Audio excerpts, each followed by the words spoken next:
Good morning everyone, welcome back to my channel. তোমরা সবাই কেমন আছো? আশা করি তোমরা সবাই ভালো আছো, আমিও ভালো আছি। এটাও শ্রাবণ মাসের তৃতীয় সোমবার। আজকেও যাব গঙ্গা স্নান করতে, তার জন্য ফুল বেলপাতা ঘর বাড়ি থেকে নিয়ে নিয়েছি, আর যা যা লাগে সেগুলো নিয়ে নিয়েছি।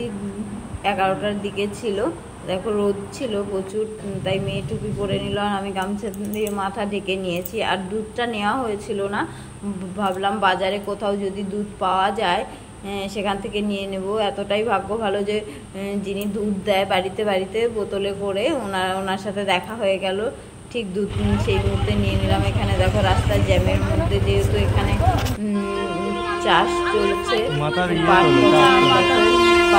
দেওয়ার জন্য গাড়িতে গাড়ি দাঁড়িয়েছিল। তারপরে রেলগেট যাওয়ার পথে সেখানে বেড়াতে হলো। ইচ্ছে ছিল 12টার আগে পৌঁছাতে, কিন্তু রাস্তা এত লেট হওয়ার জন্য প্রায় 12টার কাছাকাছি সময় পৌঁছে গেছে। আর এখানেও বাজারে যেখানে একটু সন্দেশ নিয়েছিলাম, সেখানেও দেখো ভিড় ছিল, গাড়িতে সন্দেশ নিয়ে নিলাম। আর এমনি আগে থেকে যা যা লাগে ধূপকাঠি যেসব জিনিস কেনা হয়ে গেছিলো, সন্দেশটাই নেওয়া হয়নি। তারপর গঙ্গায় এসে দেখে তো অবাক, মানে এত বৃষ্টি হয়েছে, মানে জল জমিতে উঠে চলে এসেছে রাস্তার পাশ দিয়ে। এখানে দেখো বাবা গঙ্গার উপরে বাবা লোকনাথের মন্দির। আর দেখো নদীর অবস্থা কি, গঙ্গার অবস্থা কি, আর মাঠে জল এসে পাটের জমি থেকে রাস্তা পুরো জলে হাঁটু জল। তাও তবুও প্রবেশ নিষেধ নোটিশ দিয়ে দিয়েছে, তবুও মানুষ যাচ্ছে, মানুষ ভয় পাচ্ছে না।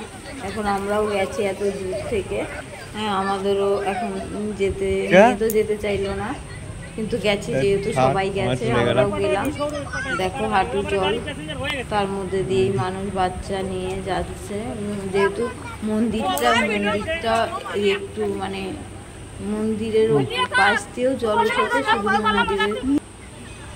এই দেখো এখানে নোটিশ দেওয়া হয়েছে যে গঙ্গার সাইডে যাওয়া নিষেধ, গঙ্গা মানে নামা নিষেধ। গঙ্গার তো কখনো দেখো মন্দিরটাই শুধু জল ওঠেনি, মানে মন্দিরটা ছুঁই ছুঁই করছে, আর বাকি চারিদিকে জল। চারিদিকে দেখো একটুখানা রাস্তা খালি, আর বাকি সব জায়গায় জল। গঙ্গা তো কোথায় নামবো বোঝাই যাচ্ছে না, কত জল, তবুও মানুষ নামছে। একদম গঙ্গার ধারে আমি কোনো রকম স্নান করে নিলাম। দেখো প্রত্যেকেই দেখো যাচ্ছে, স্নান করে নিচ্ছে। মেয়ে স্নান করে আসলো, আর আমি এখানে দাঁড়িয়ে আছি। একটুখানা জায়গা, আর এত কেঁচো, মানে দাঁড়ানোর জায়গা নেই, মানে পুরো যেইটুকু খালি সেইটুকু কেঁচোতে ভর্তি। দেখো আকাশ আর জল, গঙ্গা সব একই রকম দেখা যাচ্ছে, মনে হচ্ছে ছুঁয়ে ফেলবে এরকম মানে বন্যা হলে যেরকম হয়, বন্যা তো একরকম, আর গঙ্গার জল মানে স্রোত বয়ে যাচ্ছে। এখানে দেখো মেয়ের বাবা পুজো করে নিল, তারপর আমি স্নান টান করে এসেছি।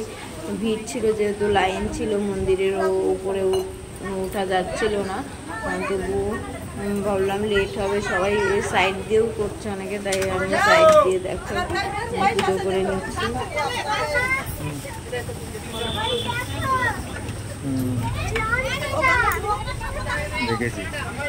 মানে যেইটুকু দেখা যাচ্ছে সেইটুকুই ডাঙা, আর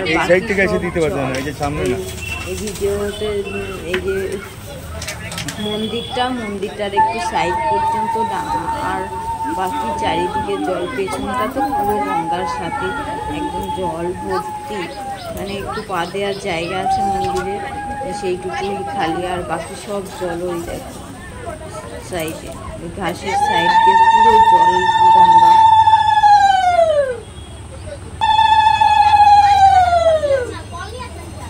ধূপকাঠি নিয়ে আগেই ধরানো হচ্ছিল, হাওয়া হচ্ছিল, তাই ও বাবা ধরিয়ে সব ঠাকুরের কাছে দিয়ে দিয়েছে। তারপর পাটের সময় দেখো শুয়োপোকাও উঠেছিল, মানে ঠাকুরের এই সাইডে তুলসী মন্দিরে ঠাকুরের গায়েও শুয়োপোকা উঠে গেছে।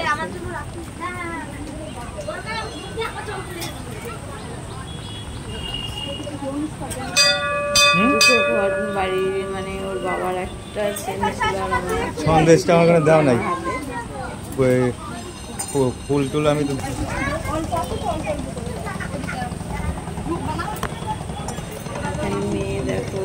স্নান করিয়ে মুছিয়ে জামা পরিয়ে দেওয়া হয়েছে, কারণ ঠান্ডা লেগে যাবে।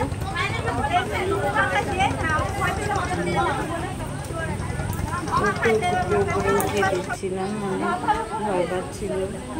ধূপকাঠি জ্বলছে চারিদিকে, আগুন মোমবাতি জ্বলছে।